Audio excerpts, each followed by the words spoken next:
Welcome. So this video is to go over the exam number 2.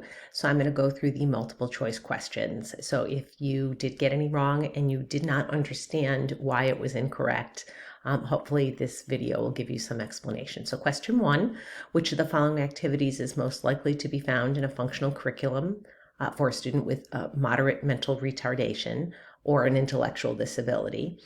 Would be learning the proper procedures for shopping and buying groceries. So that is functional. That's something that they would actually have to do, as opposed to sorting pegs by colors. That's not a very authentic activity, whereas shopping and buying groceries is functional and authentic.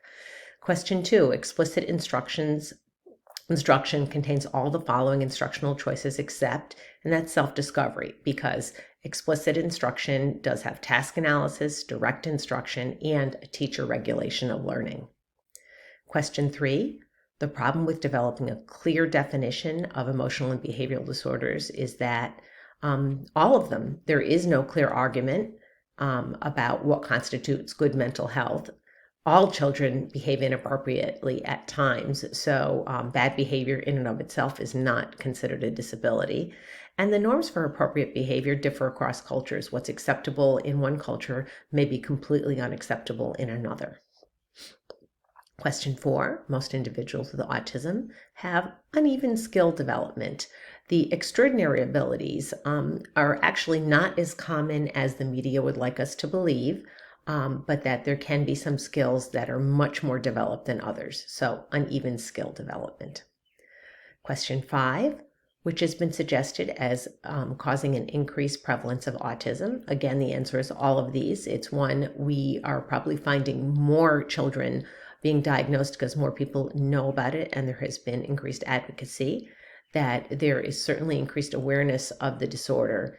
And there is actually an increase in the true incidence of autism. Question 6, which is an example of a student who has trouble generalizing or with generalization of learning. So of all of these choices, the correct answer is Billy can tie his sneakers, but not his dress shoes. So the generalization there is he can tie, but he can't tie a particular pair of shoes. So he can tie his sneakers, but he can't apply that tying skill to his dress shoes. The other examples are they're different things. These are the same thing, but in different settings.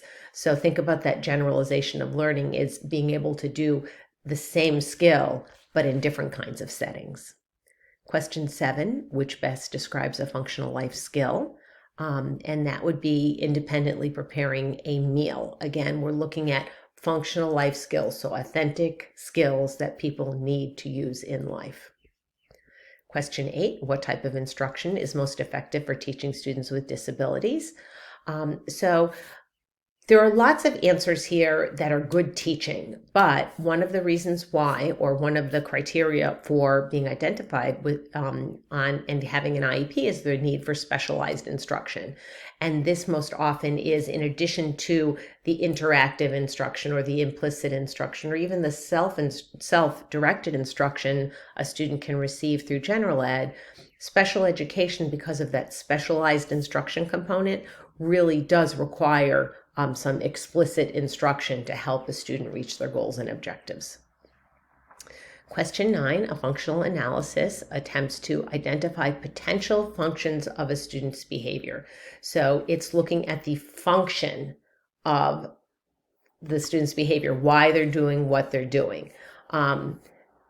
So as a result of that, we're able to hopefully identify the function of the student's behavior. So we're going to identify potential functions and we're going to explore that. And then the interventions are going to let us know if we have actually identified the correct function of the student's behavior. Question 10, autism is best described as it's a developmental disability.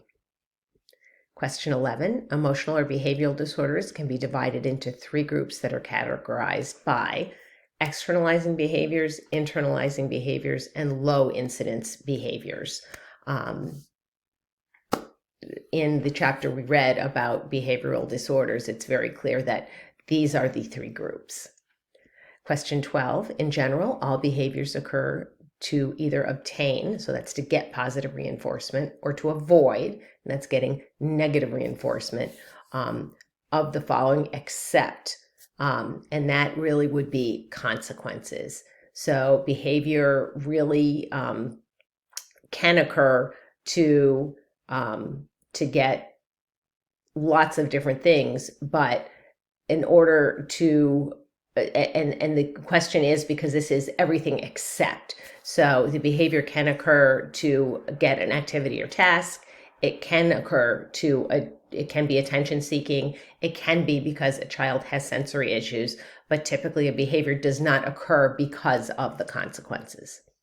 Question 13, students with more severe intellectual disabilities represent what percent that are excused from the required annual state and district-wide assessments and have their progress evaluated? So allowable is 1%. Which of the following may not be an example of a student with difficulty with adaptive skills? So the answer to that is avoiding eye contact during a conversation. Adaptive skills are, again, those authentic kinds of skills that we need for life skills. So forgetting to look both ways, knowing your social security number, which I hope students aren't providing to a telemarketer, or providing an incorrect amount of money. Those are all functional skills. Those are all real life kind of skills. The eye contact part, that really is part of how we deal with other people, and it's not the actual functional skill. It's the foundation for which we use those functional skills. Question 15, students with multiple severe disabilities display all the following characteristics except, and the answer to that is stuttering or disfluency. That stuttering or disfluency is typically not considered a severe disability, and typically that would fall under a speech and language impairment, and certainly not stuttering or disfluency as a part of multiple severe disabilities would not typically be found. Students who experience a combination of hearing and visual loss often present with mobility issues, feelings of isolation, and problems with communication. So it would be all of these. Question 17, which of the following is not an example of a cause of a traumatic brain injury? Would be a stroke, because a stroke is actually a vascular incident. A traumatic brain injury could be a concussion, a head injury, a shaken baby syndrome. So it's a physical injury to the brain is the traumatic brain injury, whereas a stroke is a blood vessel, I guess, exploding or opening. So that's a vascular incident. Question 18, augmentative and alternative communication devices replace or supplement spoken communication and are documented proven practice. So one of the things to know about augmentative and alternative communication devices is that they support students with their communication. Question 19, federal law with regards to gifted and talented students. So we know that we're required to identify these students. We know that we have to identify them, that students receive services, but they're not required to receive services, and there is not any federal funding for gifted and talented. So the basics are that the federal law requires us to identify students that might be eligible, but there is no requirement over and above that.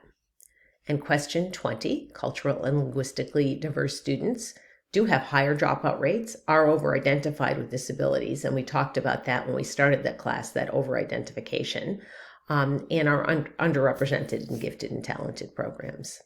And then our last question is our essay or short answer question, and hopefully you were able to all find that reference, or you saw the copy of the page that I posted if you were having problems finding it. If you have any questions beyond what I've explained today, I tried to go through it quickly. Drop me a line and let me know which specific question, and I'd be happy to provide you with more detailed information or answer your questions. Take care. Bye-bye.